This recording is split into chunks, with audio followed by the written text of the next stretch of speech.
உள்ளமதின் பாரங்களை மாற்றுகிற உன்னதமான தேவனுடைய நாமத்தினால் உங்கள் ஒவ்வொருவரையும் வாழ்த்துகிறேன்.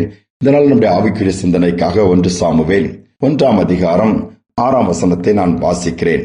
கர்த்தர் அன்னாளின் கற்பத்தை அடைத்தபடியினால் அவளுடைய சக்களத்தை அவள் துக்கப்படும்படியாய் அவளை மிகவும் விசனப்படுத்துவாள். இந்த சம்பவத்தை பார்க்கும் பொழுது எல்கனான்கிற மனிதனுக்கு 2 மனைவிகள், ஒன்று அன்னாள், இன்னொன்று பெனினாள். பெனினாளுக்கு குழந்தைகள் இருக்கிறது, அன்னாளுக்கு குழந்தை இல்லை. வருஷந்தோறும் தேவாலயத்திற்கு போகிற ஒரு பழக்கம் இருந்தது. போகும் பொழுது இந்த பெனினாள் அன்னாளை ரொம்ப துக்கப்படுத்துவாள், ரொம்ப வேதனைப்படுத்துவாள். எப்படி அவளுடைய வாழ்க்கையில உனக்கு என்ன இருக்குது, உனக்கு தான் ஒன்றுமில்லை என்று சொல்லி இன்னும் பலவித நிந்தனையான வார்த்தைகளை சொல்லி பேசும் பொழுது வேதம் சொல்கிறது, அடுத்த வசனத்தில் அழுது கொண்டே இருப்பாளாம். கன்னிகளுடைய வாழ்க்கையில் அது அந்த நிந்தனைகளின் பாதைகளை கடந்து போகும் பொழுது அது பெயின்ஃபுல், அதை ஏற்றுக்கொள்ள முடியாது. தாங்குவதற்கு பலன் இல்லாமல் அநேகர் தங்கள் வாழ்க்கையை தற்கொலையின் மூலமாய் முடித்துக் கொள்கிறார்கள். அநேகர் தங்கள் வாழ்க்கையின் பாதையை மாற்றிக்கொள்ளுகிறார்கள். சிலர் மட்டும்தான் கர்த்தருடைய பாதத்திலே வந்து அந்த காரியத்தை மாற்றிக்கொள்ளுகிறார்கள். யோசித்து பாருங்கள், இன்று ஒருவேளை நிந்தனையின் பாதையில் நீங்கள் கடந்து போகிறீர்களா? கர்த்தர் அந்நாளின் கற்பத்தை அடைத்து வைத்திருந்தார். இதனால் ஒன்றுமே செய்ய முடியவில்லை. பெனினாளுடைய நிந்தனை, உனக்கு என்ன இருக்குது, எனக்கு பார் எத்தனை குழந்தைகள் என்று சொல்லி பலவித நிந்தனையான சொற்கள். இதற்கு அண்ணால் என்ன செய்தார்கள்? அழுது குறிப்பிட்ட காலங்கள் வரும் பொழுது எண்ணி அழுது பிரச்சனை ஆண்டோட சமூகத்துக்கு போகிறார். தேவனுடைய சமூகத்துல போய் இருதயத்தில் இருக்க எல்லா பாரங்கள் வியாகுலங்கள் எல்லாம் கொட்டுறார். எவ்வளவு அழ முடியுமோ அவ்வளவு அழுகிறார். எவ்வளவு காரியங்களை சொல்ல முடியுமோ, எவ்வளவு பாரங்களை இறக்க முடியுமோ இறக்கி வைத்து அந்த இடத்திலே சொல்லுகிறார், நான் மனக்லேசமுள்ள ஸ்திரீ என்று வேதம் சொல்லுகிறது. அங்கே ஏலி ஆசாரியராக இருக்கிறவர் கூட அவர் குடித்து வெறித்திருக்கிறார் என்று அளவுதான் அந்த அண்ணாளுடைய அழுகையும் புலம்பலும் வேதனையான காரியம் இருந்தது. ஆனால் கர்த்தர் அதை நினைவு கூர்ந்தார். அண்ணாளுக்கு துக்கம் என்னவர்களுக்கு குழந்தை இல்லை என்பதை காட்டிலும் மற்றவர்கள் சொல்கிற அந்த பழி சொல் அதை விட வேதனையான ஒன்றாக இருந்தது. அநேகருடைய வாழ்க்கை அப்படிதான் இருக்கிறது. ஆனால் இந்த நிந்தனையை கர்த்தர் மாற்றுவார். அண்ணால் போகிறாள், ஜெபிக்கிறார், ஒரு பொருத்தனை பண்ணுகிறார், எனக்கு ஒரு ஆண் குழந்தை கொடுத்தால் உமக்கு கொடுப்பேன். கர்த்தர் இறங்குகிறார், கற்பத்தை திறக்கிறார். அருமையான சாமுவேல் என்கிற தீர்க்கதரிசியை இந்த உலகத்திற்கு கொடுக்கிறார். எவ்வளவு பெரிய பாக்கியம் பாருங்கள். ஒரு அருமையான குடும்பம் நான் அறிந்திருக்கிறேன். திருமணமாகி பல வருடங்கள் ஆகியும் குழந்தை பாக்கியம் இல்லை.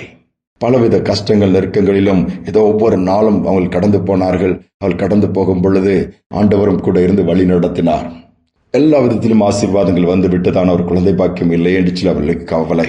நாட்கள் சென்றது, அதையும் அவர்கள் மறந்து விட்டார்கள். சரி, பரவாயில்லை, ஜனங்கள் என்ன வேண்டுமானும் பேசிக் கொள்ளட்டும் என்று 15 ஆண்டுகள் தாண்டி விட்டது. 15 ஆண்டுகள் தாண்டி விட்டது. இவர்களை எல்லாம் மறந்து விட்டார்கள். ஆனால் கர்த்தர் அவர்களை நினைவு கூர்ந்தார். ஒரு அருமையான குழந்தையை கொடுத்தார்.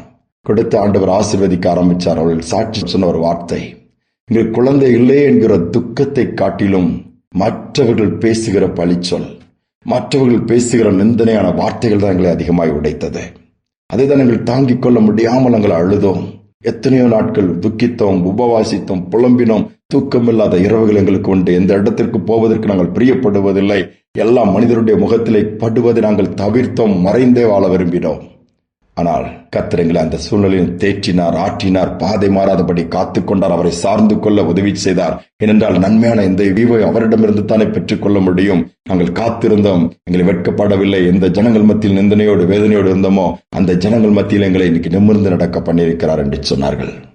நம்முடைய வாழ்க்கையில் எந்த காரியங்கள், இது மட்டுமல்ல, எத்தனையோ காரியங்கள் இன்னைக்கு நிந்தனையின் பாதையில் கடந்து போகலாம், அவமானத்தின் பாதையில் கடந்து போகலாம். மற்றவர்களை அற்பமா எண்ணலாம், அலட்சியமாக எண்ணலாம். இதெல்லாம் ஒரு குடும்பமா, நீங்களாம் ஒரு மனுஷனாண்டு சொல்லுகிற அளவுக்கு நிந்தைகள் உங்களை உடைத்துக் கொண்டு இருக்கலாம். மற்றவருடைய வார்த்தைகள் உங்களை ஆழமா உங்கள் இருதயத்தை கிழித்திருக்கலாம். சோர்ந்து போக வேண்டாம். உங்கள் உள்ளத்தின் பாரங்களை கர்த்தரிடம் கொண்டு போங்கள். உள்ளத்தின் பாரங்களை அவர் மாற்றுவார், பலப்படுத்துவார், மீண்டுமாய் தூக்கி நிறுத்துவார்.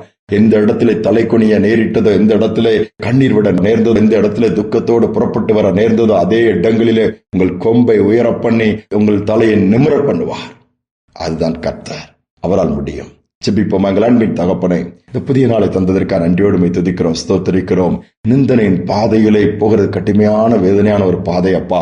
ஆனால் நீரோ நிந்தனையின் பாதையில் கடந்து சென்றிருக்கிறீர். எல்லாரும் நிந்தித்தார்கள், உம்மை அவமானப்படுத்தினார்கள். எல்லாவித நிந்தையும் அவமானங்கள் நீர் ஏற்கனவே சிலுவையின் பாதையிலே சகித்திருக்கிறீர் அப்பா. எங்கள் உமக்கு தெரியும் நிந்தனை என்று சொன்னால் அதன் மூலமாக வருகிற வேதனை என்றால் உமக்கு தெரியும். இந்த நேரத்திலும் அப்படிப்பட்ட பாதையில கடந்து போகிற பிள்ளைகளை இந்த நாளிலே கண்ணோக்கி பார்ப்பீராக. எந்த காரியத்தினால் நிந்தனையின் பாதையில் கடந்து போகிறார் இருக்கிறார்களோ, எந்த காரியம் அவர்களை துக்கப்படுத்துகிறதோ அதில் நம்முடைய கரம் நீட்டப்படட்டும். ஒரு அற்புதம் நடக்கட்டும். கண்ணீர் துடைக்கப்படட்டும். வேதனை மாற்றி பிள்ளைகளை தைரியப்படுத்தி வலதுகையை பிடித்து சொல்லுங்க, நான் உனக்கு துணை நிற்கிறேன், பயப்படாதுன்னு சொல்லி தொடர்ந்து ஓட உதவி செய்யுங்க. நிந்தைகள் மாறும்படியாய், வேதனைகள் நீங்கும்படியாய் அற்புதங்களை செய்யுங்கப்பா. செய்வதற்காய் ஸ்தோத்திரம். உண்மையே நம்பி சார்ந்து கொள்ள உதவி செய்யும். இந்த நாள் முழுவதும் கரம் இருக்கட்டும். துக்கங்களை நீர் மாற்றுகிற நாளாய், சந்தோஷத்தினால் நிரப்புகிற நாளாய் மாற்றிக் கொடுங்க. தைரியப்படுத்துங்க. துதிக நம்மை ஏற்றுக்கொள்ளும். இயேசுவின் நாமத்தில் பிதாவே, ஆமேன், ஆமேன். உள்ளமதின் பாரங்களை ஊக்கமாய் கர்த்தரிடம் சொல்ல கற்றுக்கொள்ளுவோம். கர்த்தர் அதை கவனித்து பார்ப்பதோடு மட்டுமல்ல, கேட்பதோடு மட்டுமல்ல, காரியங்களை செய்து கொடுப்பார். சிந்தனையோடு இந்த நாளை தொடருவோம். மீண்டுமாய் நாளை தினம் சந்திப்போம்.